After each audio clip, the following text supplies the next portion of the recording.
All right. Welcome, everybody. My name is Brian. With me today is also Brian.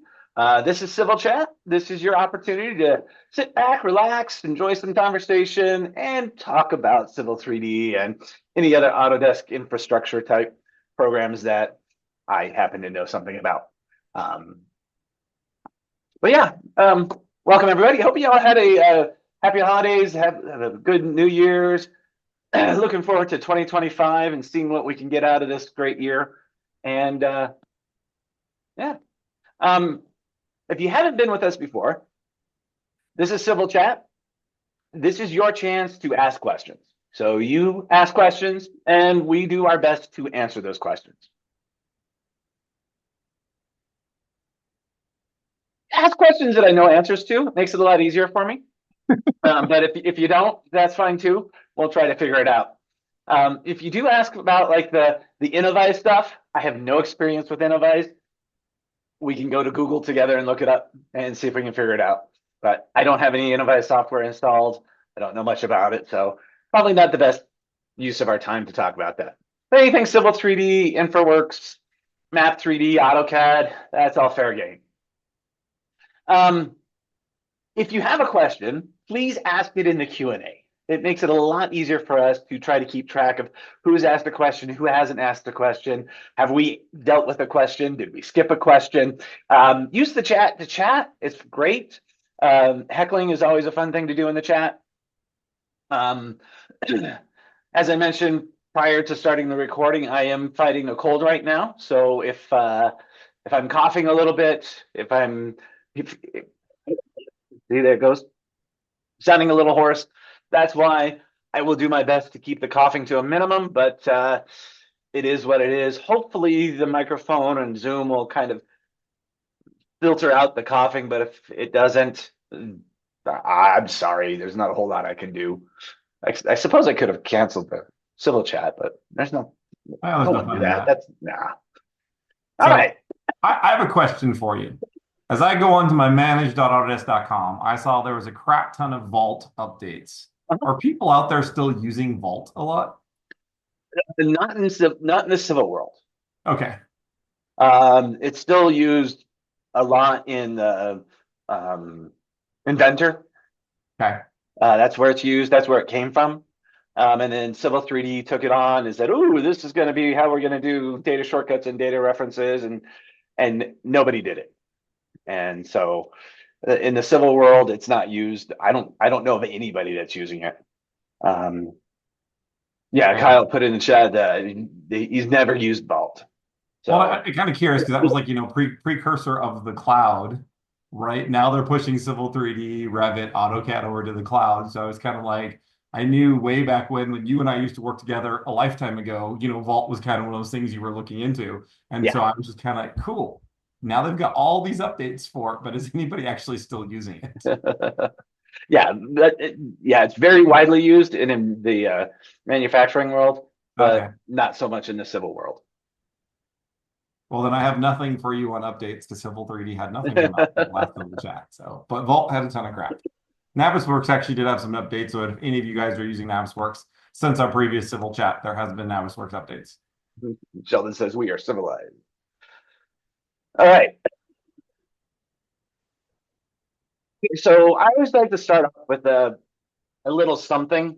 And I thought today what I would do is I would talk a little bit about labels and the drag state. Let me grab a cough drop here real quick.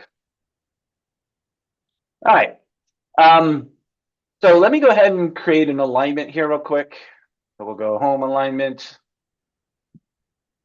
alignment creation tools. And we're just going to create a super simple alignment about that long. Set a drawing scale to about that. And there we go.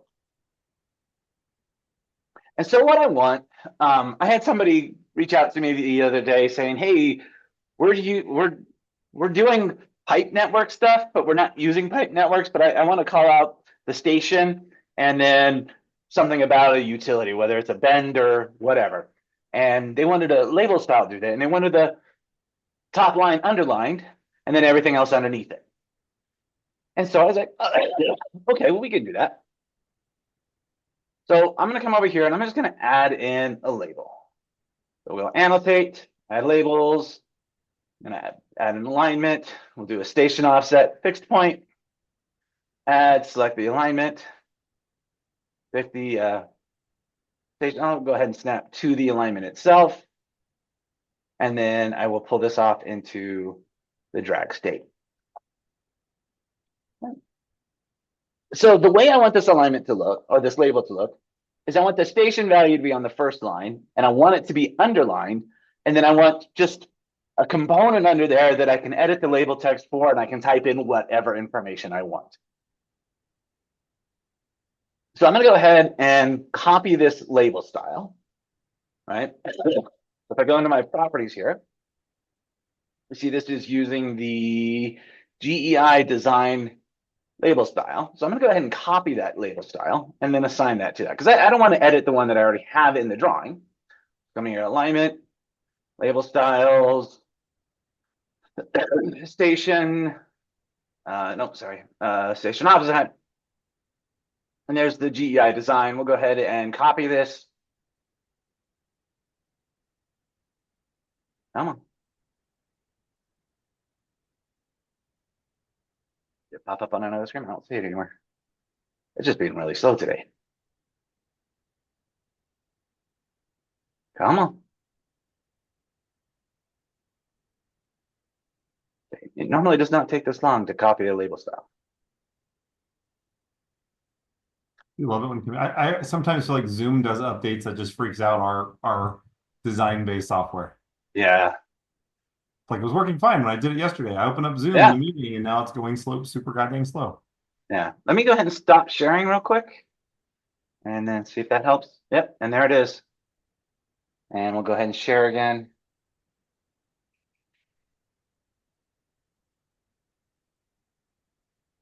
All right. So here's the label dialog box. So I'm just going to call this one utilities.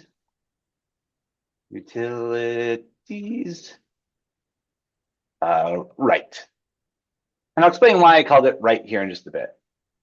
All right, so I'm going to go ahead and assign that style to this label.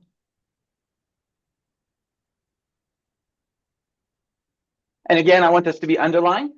Now, if you're not familiar with drag state, if I set this back the way it was, so I'll go ahead and reset the label here. All right, this is how it is just composed. And then if I drag this off into the drag state, what it's going to do is it's going to take each text component and put that into a single component known as the drag state component. So if I go edit this label style, and we'll come over here to the drag state, you can say it's set to stacked text.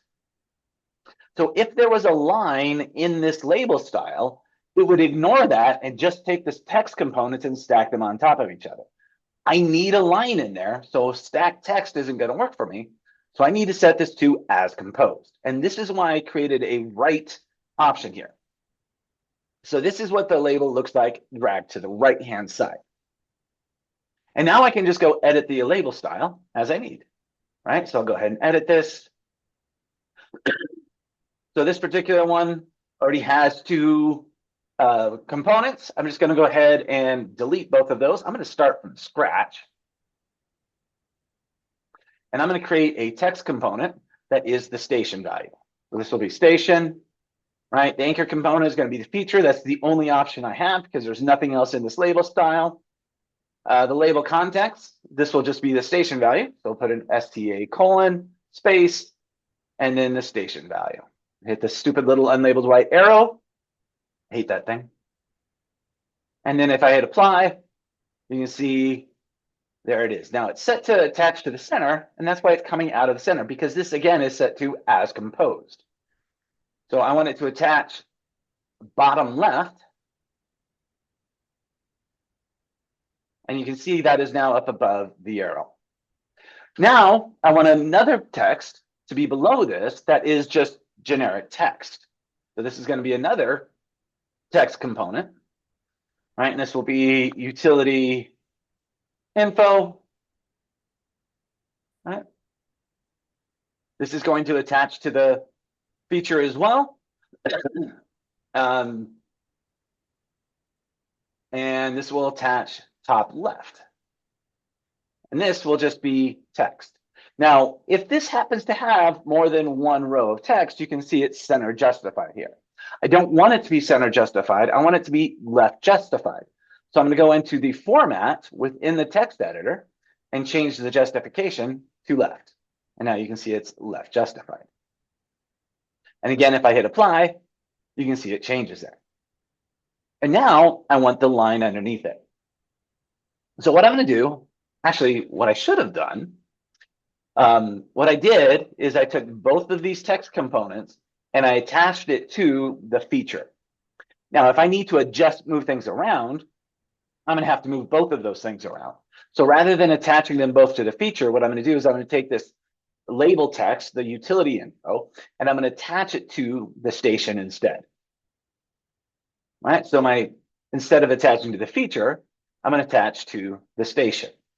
I want to attach to the bottom left of the station, and I want the top left of the utility text to attach to the bottom left of the station. I'll hit apply, and it doesn't look like it's changed at all. But the advantage of doing it this way is if I move the station around, say I add an X offset of 0.2 inches, what you'll notice is they both move together because the utility info is attached to the station info. And that's going to be important here in just a bit. Now I want a line. So what I'm going to do is I'm just going to simply draw a line underneath the station text. So I'll create a line. We'll call this underline station. It's going to attach to that station text, and it's going to start at the bottom left. The end of it, I want to attach to something. I want it to attach again to the station, and this time I want it to attach to the bottom right. So it's going from the bottom left of the station to the bottom right of the station, and that's going to be that underline.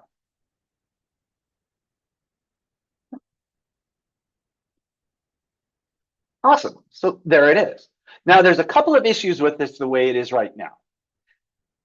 The way I've got this set up, excuse me, is I can select this, right click, edit the label text, and then edit this utility information. But if this text gets longer, what you'll notice is the line does not get longer with it.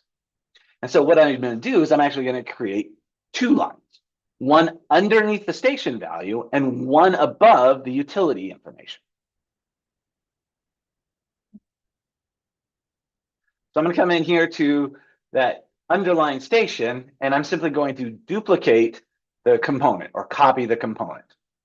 All right, so this is going to be the overline utility line. All right, and this is going to attach to the utility info. It's going to attach to the top left. Again, the end of it is going to go to the utility info, and it's going to be the top right. And now when I hit apply, you can see that line extends all the way out. And there it is. So that's kind of nice. All right. The only problem with this is if I move this over to the other side, it stays as it was composed. All right. And that's not what I want. I want it to flip over. But I can't do that with a drag state label because that line is in there. And if I set this to the drag state components or stack text rather than as composed, what you'll see is the line goes away. And it's important for this particular label style for that line to exist. All right. So what I'm going to do is I'm going to create a new label style. So I'm going to right click on this GEI design utilities right, and I'm going to create a new label style. And this is going to create a child style. Right. And I'll simply call this one left. So let me go ahead and copy this label style. Try that again. Copy. Why is it doing a circle? C-O. There we go. I have like several of them now. And I'm going to go ahead and assign that new label style to this label. So I'm going to change this to that left style. Unfortunately, it does cancel any text overrides when you change the style. There's something you have to be aware of. We'll go ahead and edit this, and then I just adjust this so it's on the other side. Let's go ahead and move over here a little bit. One thing I found when you're working with label styles is I like to go directly to the label style in the settings tab of the tool space. And the reason I like to do it this way is if I make a change, I can hit apply and then see the changes in the drawing. If I'm in a label style dialog box or something else, when I hit apply to this dialog box, it's applying it to that other dialog box, and I won't necessarily see the changes in the drawing. So I'm just going to come over here to the layout tab, and I'm going to change some sides, some attachment points. So the station, right? I'm going to change it from top left to, oh, that doesn't matter. I'm going to change it from bottom left to bottom right. And again, when I hit apply, you can see it changes for me. The label text, right, the utility information underneath, right, is simply going to change some information on that. This will be attach the bottom right of the station text, and it'll be the top right of the utility information. And you see that shifts over to the right a little bit. Now, in this case, I want it to be right justified. So I'll go into the text component editor, go to the format, and change this to right justified. And there it is. And again, if I were to go in and edit that label text, put some extra text in there, that line will automatically lengthen out for me. So I just wanted to show off something that you can do with label styles that you may not have known you could do.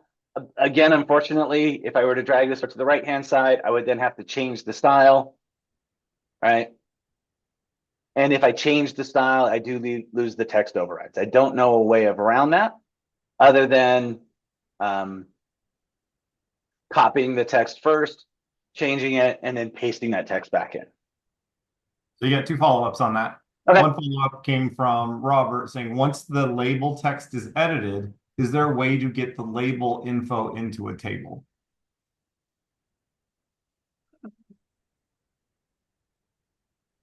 So this text that in the label style, you want to get that into a table. I don't think there is. Because the table, so if we go into, let's say, for example, table styles, you can do a line, a curve, a spiral, or a segment. So those only deal with the line work itself. And so the table has to have a property of the component. So if I go into segment here, we'll create a new table style, right? I'm going to add a new column. And for lines, the only things that we can add to here are these properties. And so there's no way that I know of to get the text component into a table. Great question, though. Thomas asked, could you use a point table? You could use a point table. Absolutely. Rick said a better solution might be to use a property set if that's what if you needed to get it into a table. Property set might work too, yeah.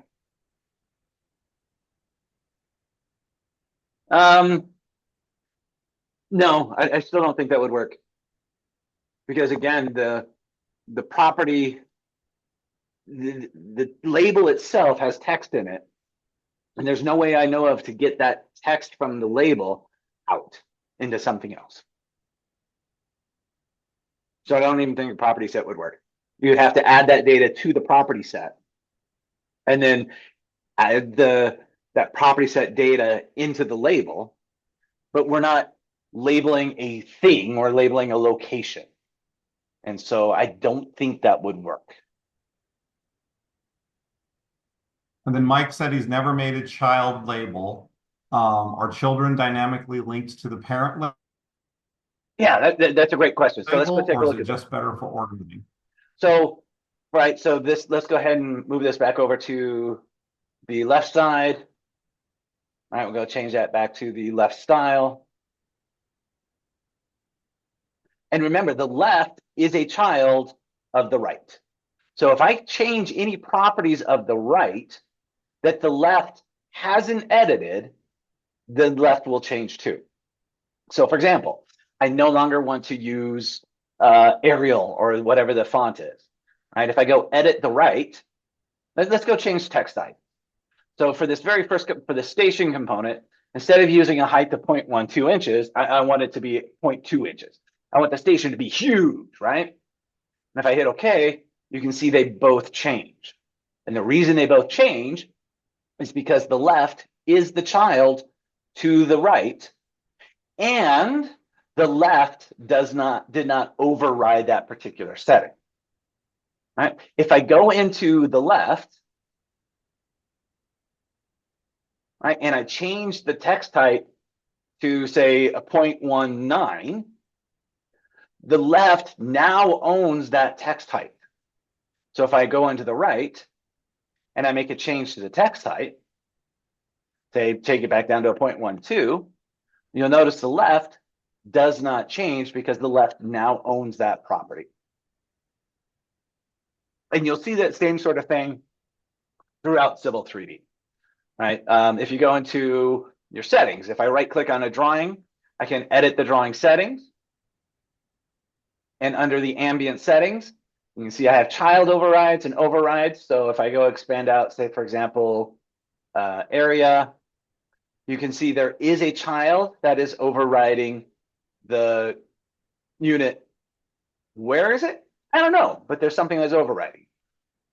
If I go into parcel, edit feature settings, under area, you can see this one, I happen to find it, right? I had a feeling it was this one, but you can see it is overriding the parent, which is square feet, with acre. Now, if I want to, I can uncheck override, and it goes back to whatever the parent was. So now if the parent changes, this one will change too, because it's not overriding the parent. And we can take this even further by going down into commands. If I right click on a command and edit the command settings, I have the same type of thing. I can override the command settings and have them override the feature setting, and the feature settings can override the drawing settings. Same concept as with the label styles.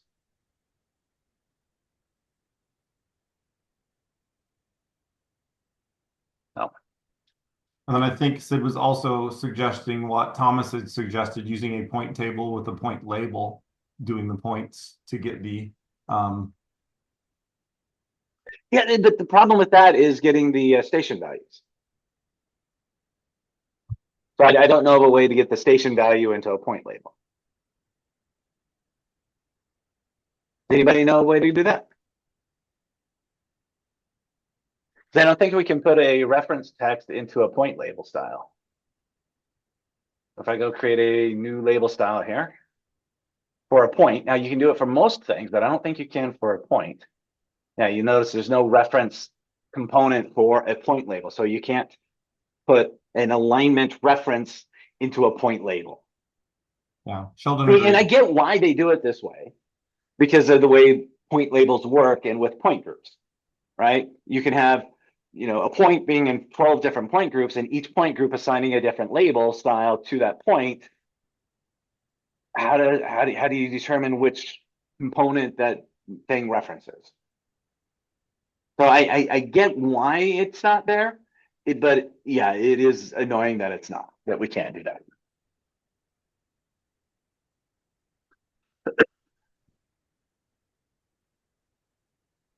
Cool. The speed attribute for an alignment. You can override it to include text instead of numbers. The speed attribute for an alignment. So if we go into alignment, is this under the alignment properties, Mike?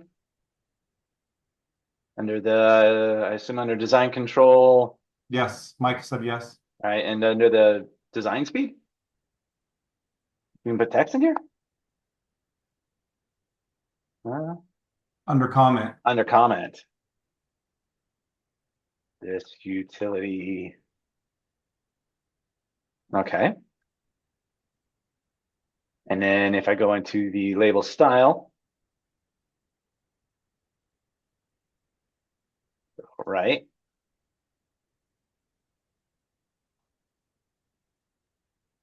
Under utility info.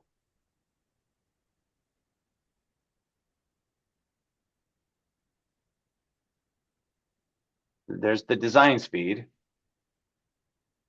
But I don't see a comment about the design speed in here anywhere to put into the label style.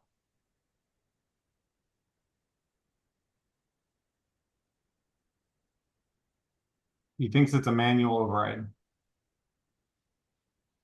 Yeah, I don't know how to get that in here, unfortunately. Type in bracket comment, bracket, sorry. Bracket greater than comment less than, sorry, bracket less than comment greater than bracket.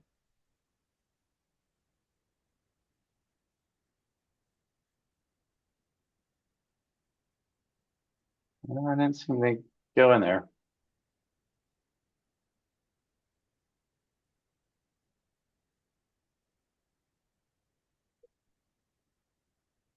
That's the line.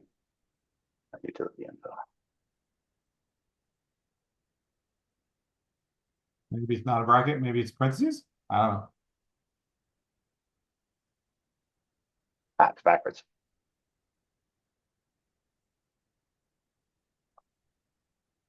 Yep.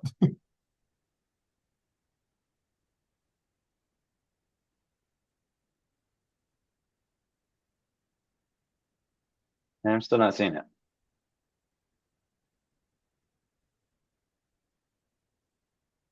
Choose design speed. Clear the overrides. Good call.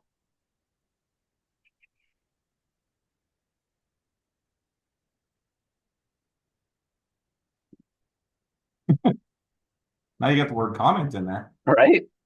Yeah, this one didn't have any labels though. Yeah. Yeah, it's something to look into. I can't seem to get it to work right Mike now. said he's done it, but he doesn't have an example with him now, but he can get back to use. I think he watched my cousin Vinny over the holiday weekend. Get back to use. Get back to you. Get back to use, guys. Use guys. With the two Utes. Two Utes. I'm sorry, what? Oh, I'm glad you understood my joke there, Brian. Thank you. Yeah, we watched Men in Tights on New Year's Eve. So that's a good one. Yeah. We usually watch an old classic comedy movie. A lot of times it's Strange Brew. When I was in college, we tried to do a drinking game with Strange Brew, where every time they said A, you would take a drink of whatever it is you're drinking. Didn't last too long. Yeah. Thanksgiving, we always have a tradition. We watched Mixed Nuts. If you ever want to see a Christmas movie that completely flopped, but every single person in it is famous, watch Mixed Nuts for Mixed Nuts. Okay, I'll have to look at the Christmas movie. It's got oh shoot, what's his name? Liev Schreiber dressed in drag. Nice, love it. Yeah, it was like one of the first. That's our Thanksgiving tradition. At the end of the day, we watch that. So, all right, we're trying to kill some time here because we actually only have one question, and it's more of about just an opinion question. So we'll talk about this from Mike. It's a slightly left fielded question. How do you guys define the role of a draftsperson, and can they do design work? I wanted to start referring to myself as a civil design engineer, but I've increasingly become involved with helping engineers with design work in Civil 3D. But my employer wants me to stay as a draftsperson and stay in my lane. Oh, ooh. I got opinions on that. So in my opinion is anybody that wants you to stay in your lane is setting you up to stay where you are and say you're not going to get promoted. Yeah. Right. That is a horrible, horrible thing for a manager to say. A manager should be saying, let's see how we can get you to be in a better position. That's what a good manager should be saying. All right. How can we help you to excel and get into the career that you want? So that doesn't sound like a like a civil 3D issue. This sounds like a management issue, honestly. Yeah, no, I think that's what he's going for. And I Yeah. can understand the person's reluctance in giving somebody an engineer title when you're not an engineer. Because, you know, you've went to schooling, you paid money for that, you had to pass tests, etc. As a person who hasn't gotten any, you know, test taking skills under me, I would never try to call myself an architect or an engineer. You know, personally, I just call myself a geek. But yeah, when people try to use that term, stay in your lane, don't overstep your boundaries, your job is to put, you know, shit on paper so we can print it. That's not a firm personally I would be working for. I totally agree. But as far as titles go, um, a civil design engineer, again, the term engineer has an indication of not so much an education, but the ability to take on liability. The ability Right. to take on liability. Yeah, that's what I meant to say. Right. So as an engineer, I'm a licensed engineer in the state of Colorado.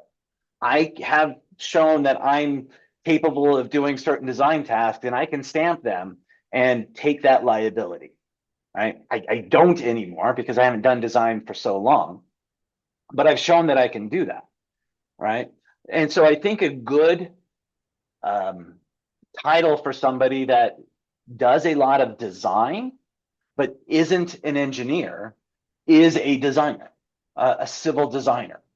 I think that's a very valid tone. It shows that you're not a drafter. It shows that you can do design. Yes, you would have to work underneath somebody with a license so they can stamp it, but a lot of engineers still have to work underneath an engineer with a license that can stamp things. So I think that's a very good title to go for. It's like, I think a civil designer is a more applicable title for me than than a drafter, because a Yeah. drafter drafts, right? A drafter will take the design of somebody else and put it into the computer, whereas a designer will take the design intent from somebody and actually figure it out and then model it. So, you have Yeah. anything else you'd like to comment on that, Brian? Yeah. And Mike does say he has a degree in civil engineering, but mostly civil 3D dude. He has site experience though, and his little site experience, although they never allow him to go to a site. So you do have a civil engineering degree. Um, and they're telling you to stay in your lane and oh God. Okay, I used to work for a company that threatened to take my computer away from me because I was using it too much as an engineer. I very shortly left that company. All right. Um, get in if they're not willing to help you become who you want to be. I hate to say it, but leave them.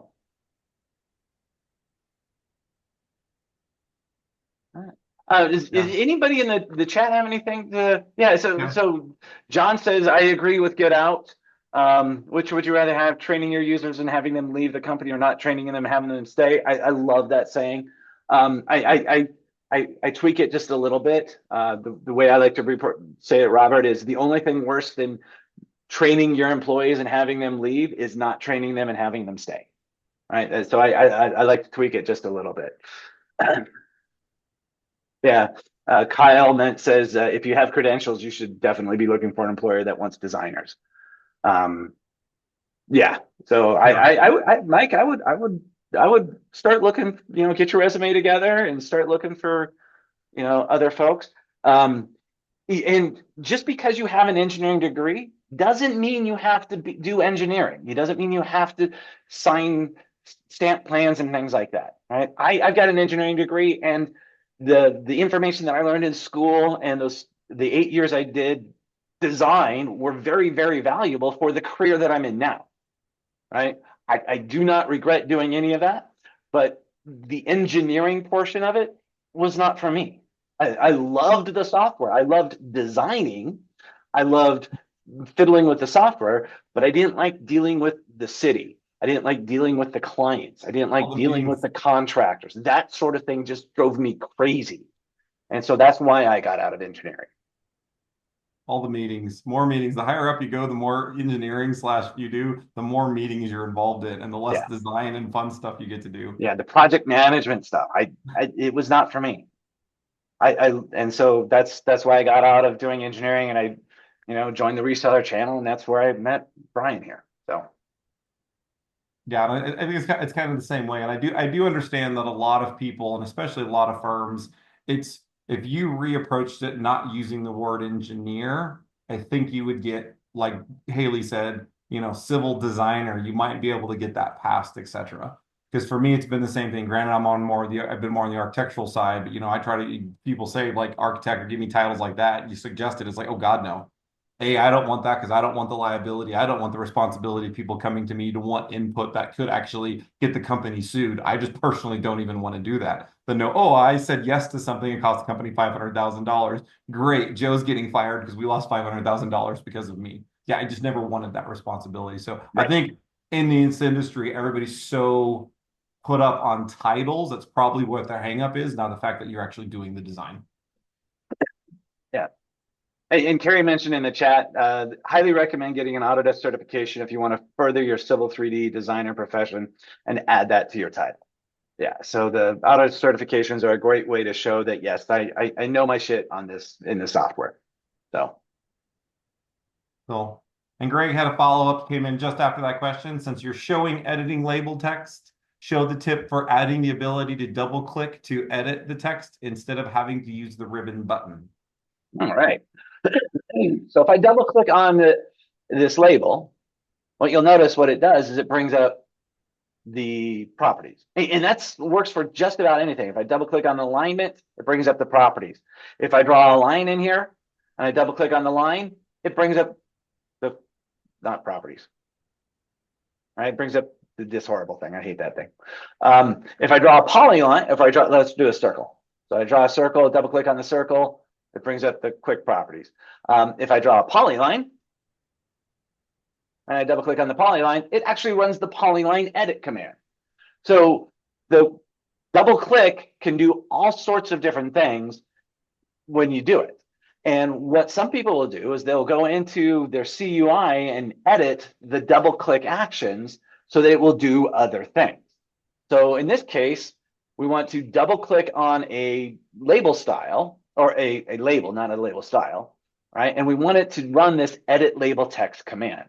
Right, so if I click on edit label text, you can see the command is edit label text. So within the CUI file, now I'm not going to be able to do this here because I've got this one kind of locked down. Actually, I might be able to do it because this is my custom one. If I go into, it's been a while since I've been here, double click actions, right click on double click actions and add a new double click action, right? I can give it a name. We'll call this one edit label style. And then the object name, I don't remember how to get that in there. So let's see if we go into the properties. And it's been a really long time since I've done this. So if anybody's like, oh, Brian, go here and you can figure this out, let me know. Otherwise, I'm going to be searching around a bit. So this is an alignment station offset label. Yeah, so if I list it, AEC station offset label. So I'm going to take that and copy that information. We'll go into the CUI. And again, this will be a double click action. The object name would be there, if I remember correctly. And apply that. How do I get an action on that? Do I have to create an command down here? Create a new command. There's my command. This will be Then find the command in the lower part where the command is. Yep. Label. And then the macro would be the edit label text. I think that was the command name. And then I think, oops, closed out of the CUI. Go back into that. And then I should be able to find. You're not on the double click actions again.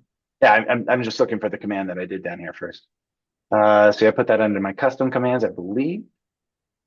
Edit label. Oh, there we go. There's edit label text. And then you have to create the new command.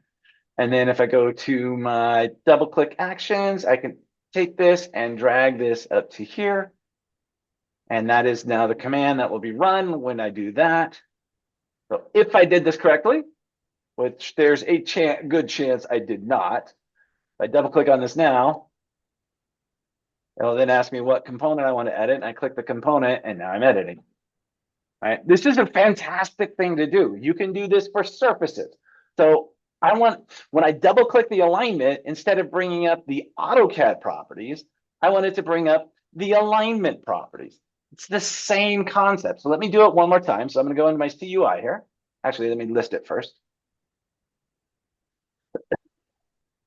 All right. So I list this. You can see this is an AECC alignment. So I'm just going to copy the name of the object here. I'll go into my double click actions under my CUI. I'll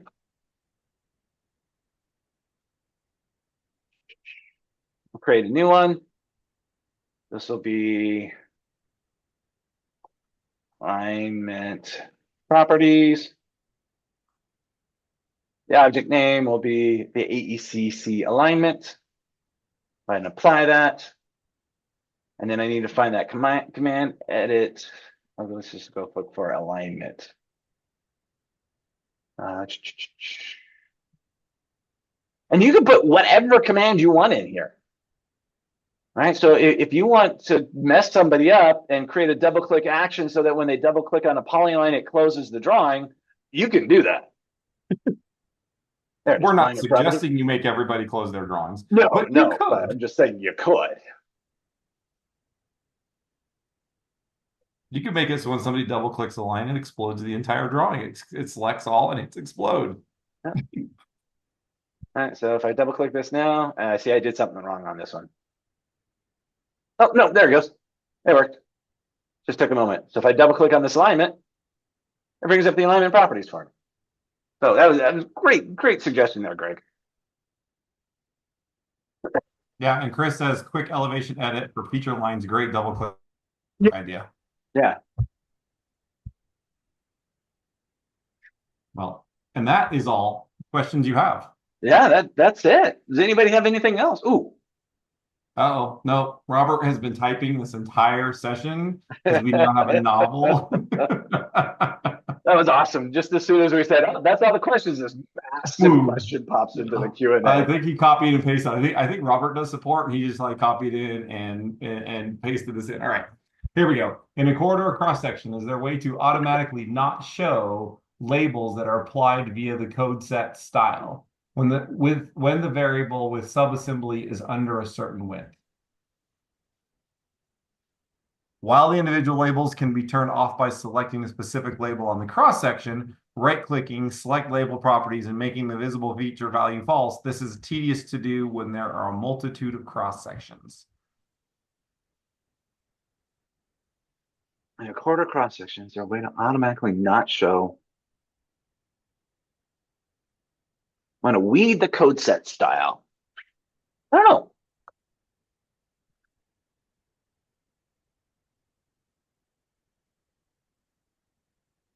So I'm just opening up one of the tutorial drawings here. It's got some. I'm going to type an answer to this so everybody else can feel free to read it. Because then everybody else should be able to read that question. If you want to see it, Brian, it'll be under the answers. Ah, thank you. Sorry. That's okay. All right, so I got a corridor. Let's see, let's go into view group properties. There's the corridor.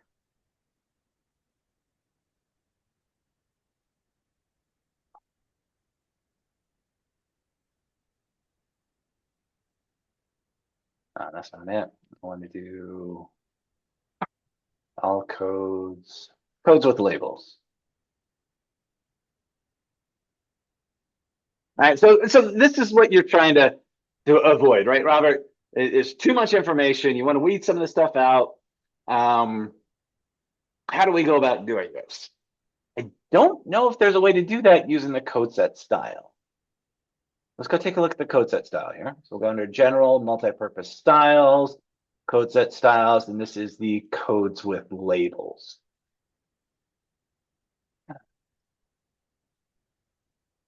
Yeah, there's no weeding options in here for this. So using the code set styles, I don't think there's a way to do this. So let me change this back to just all codes so we don't have any of the labels. We should be able to, and this is not something I do very often. Come over here, you can see we can apply a label set to the corridor. So we might be able to do something in here because I think a label set should be able to have. And so if I hit OK, yeah.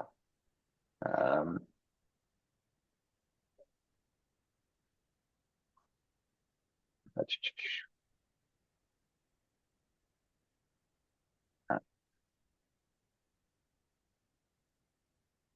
see, let's go and look at this one and then edit this label. So there's staggering labels, but there's no, but it looks like this is also just for a surface. Quarter points?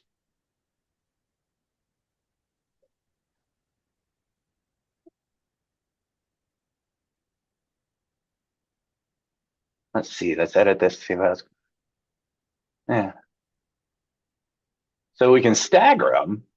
So if I hit OK, OK. Yeah. I remember correctly, there's something you had to do to get them to label using the label sets on the corridor, but I don't remember what it was. Mike suggested he sets a drag state up so the text size is 0.001, and then he can just drag them so they all just become extremely small text you don't see. Can you? Okay. So let's go take a look at that. So if we go back in here and we use this codes with labels.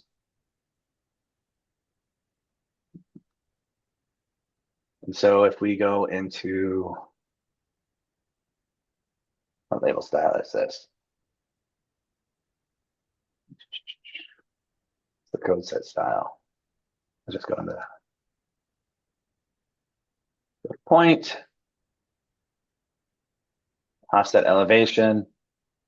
And so what Mike suggested is going into the drag state and setting the text height to something ridiculously small. Can you set it to 0? No, can't set it to 0. He had 0.001. Yeah, so 0.0004 is the smallest it can be. 0.0004. And so if we take this and we drag it, it must have been a different style.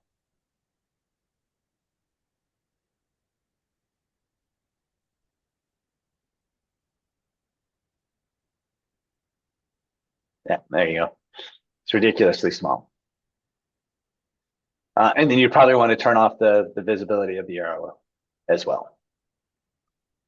But yeah, I'm not sure if how to go about doing that. John had a suggestion, putting an expression in there. If the link end point offset is less than the start point offset. I don't know. That could work. The problem, so that would work for link labels. I don't think that would work for the point labels. So, and he's also saying sloped labels. He's using slope labels. And slope labels don't have a drag state.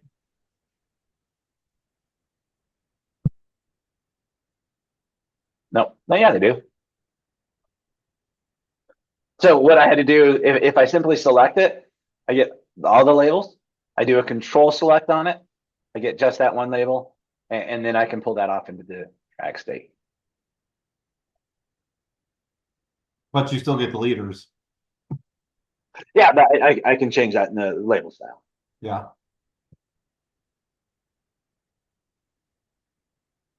Yeah, control select is awesome. If you're not familiar with it, I know I've shown this off multiple times. If I draw a polyline, right, and I want to get rid of these two line segments here, if I select them, I select the whole thing, right? I don't want to select the whole thing. I simply want to select just those two, right? How do I do that? And then hit delete, and I'm done. The way you do that is hold down the control key, right? So if I'm holding the control key down, I'm selecting just those. This is the sub-entity selection. If I release the control key, come on, should be select. Is it not going to break? Let me just, okay, all right. So if I hold down the control key, it toggles on the sub-entity selection. I can select just this one line. If I release the control key, I'm now selecting the entire thing. And also, by the way, the control key is what I use to do my little mouse ping. So that's why it gets annoying when I show this off. All right. So, and this works for a lot of things. A station label, right? So if my alignment was displaying station labels, I can control select the station label, hit delete on my keyboard, and get rid of just that one label.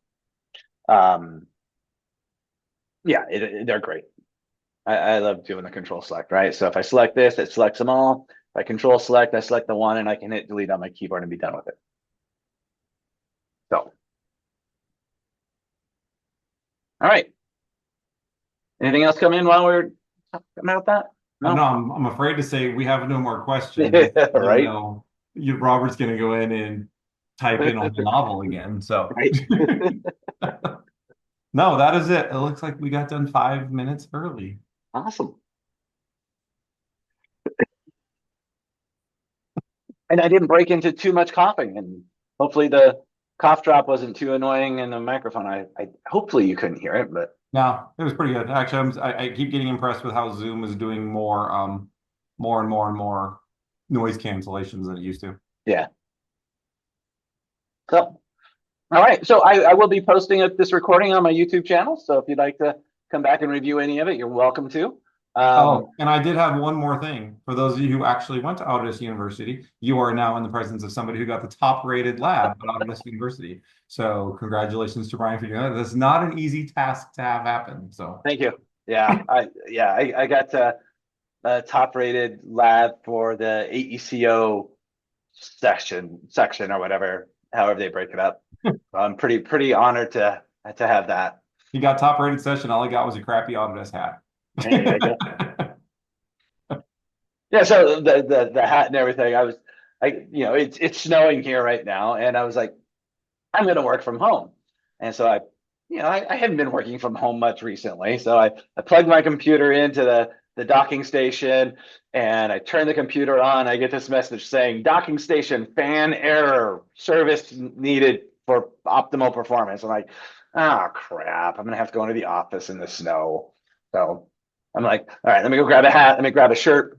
The pants I happen to grab almost matches exactly my shirt. So I look like I'm going into a safari or something. I was just grabbing something really quick to put on because I was wearing pajamas at the time because I was working from home. That's what you do, right? So what you do. Now I actually have a sweater on today. See, when I work from home, I just usually don't have a shirt on, but too cold for that today. All right. All right. Thanks, everyone. Yep. Thank you, everybody. Y'all have a great month, and we'll see you again in February.